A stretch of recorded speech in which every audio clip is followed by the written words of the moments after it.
You're watching World Talks on TVP World. I'm Aaron Darman. As Ukraine enters another year fighting against Russia's full-scale invasion, the future of this enduring conflict appears up in the air. The war has been shaped by everything from the loss of territory to military challenges and manoeuvrings on the diplomatic front. So in 2025, questions remain over the strength of Ukraine and Russia's alliances and the growing pressure on the region to strike a peace deal. Joining me now to discuss what's next for the region is Stephen Moore, founder of the Ukraine Freedom Project. Stephen, thank you for your time. Aaron, great to be with you. So first of all, what has been the most pivotal event of 2024 for the war-torn Ukraine? I mean, what is something that has happened in the past year that will be remembered when it comes to this conflict? Yeah, well, I think that the real story of this war is the Biden administration failing to let the Ukrainians use American weapons in a manner to achieve victory, and also just the logistical problems of getting the weapons to Ukraine. And as an American who depends on our armed forces, and as does most people in the world, you wonder, why does it take 7 months to get the weapons from the United States to Ukraine? Obviously last year there was a problem with getting the aid bill passed. And once that aid bill was passed in April, it took until September or October for the weapons to actually reach Ukraine. And so I think that that shaped everything. And I'll tell you what else it shaped is the nature of warfare in the world, because with the lack of artillery shells for most of this year, the Ukrainians had to do something to fight the Russians. They couldn't just stand at the front and throw rocks. So they developed person view kamikaze drones that are now accounting for like 90% of the battlefield casualties in for both Ukraine and Russia. So the failure of the Biden administration to provide these weapons in a timely fashion has actually caused a massive innovation, and the Ukrainian people should be very proud of that. We all know, though, as well, that Ukraine's military has been grappling with things like exhaustion, personnel issues. How will the country deal with these challenges going forward? And in your mind, does this make victory more unlikely or unsustainable to hold a victory?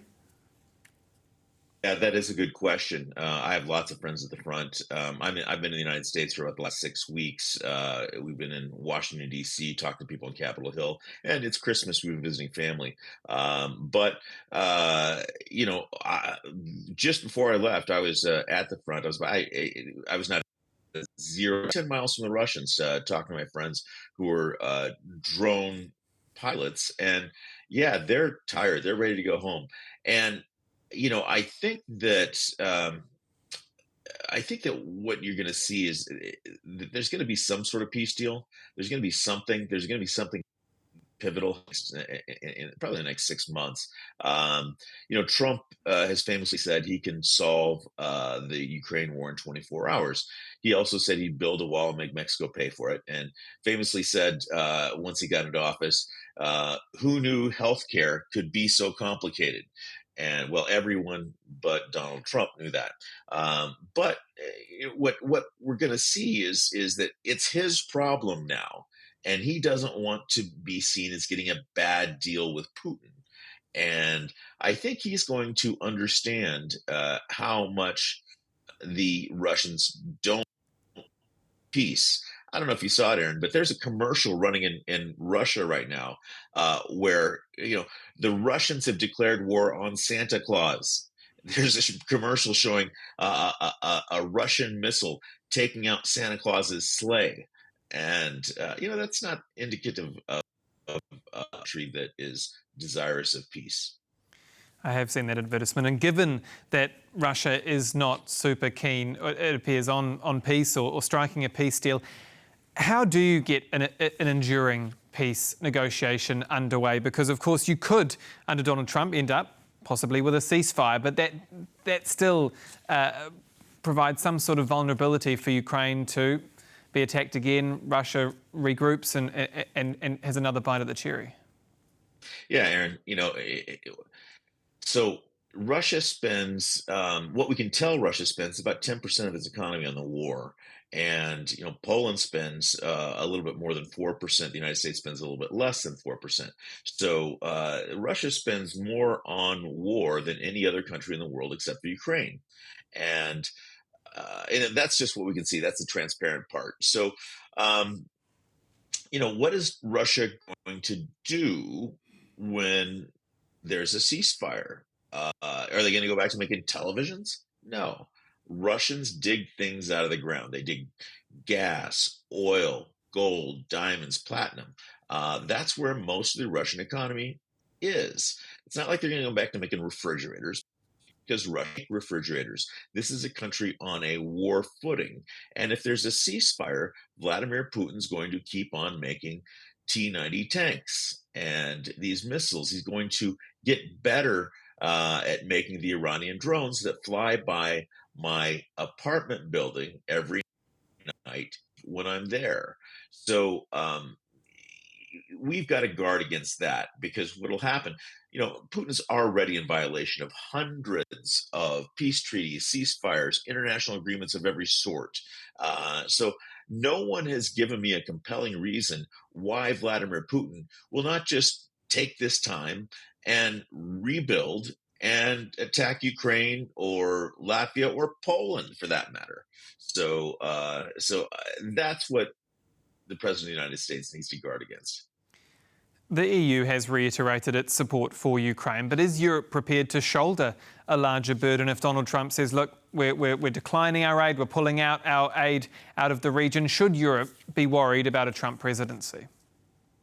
Well, Aaron, what I've seen, I've been in Ukraine since day 5 of the war. I just went over there to help. I used to work on Capitol Hill. I spent 7 years as chief of staff to the number 4 person representatives. So, what I see right now happening is that, we're in a global war. Iran, Russia, China, and North Korea are all working together. Again, I mentioned the Iranian drones that the Russians are using. There's 11,000 North Korean North Korean troops are fighting on behalf of the Russians. The first place that the Hamas and leadership went after October 7th was to Moscow. So we're in a global war, and if what I think is what if I'm saying is true, then we're going to need all the firepower and all the weaponry we can get. So if what Trump says is causing European leadership to start figuring out how to make 155 millimeter shells again, how to produce more tanks, how to produce more missiles, that is a good thing.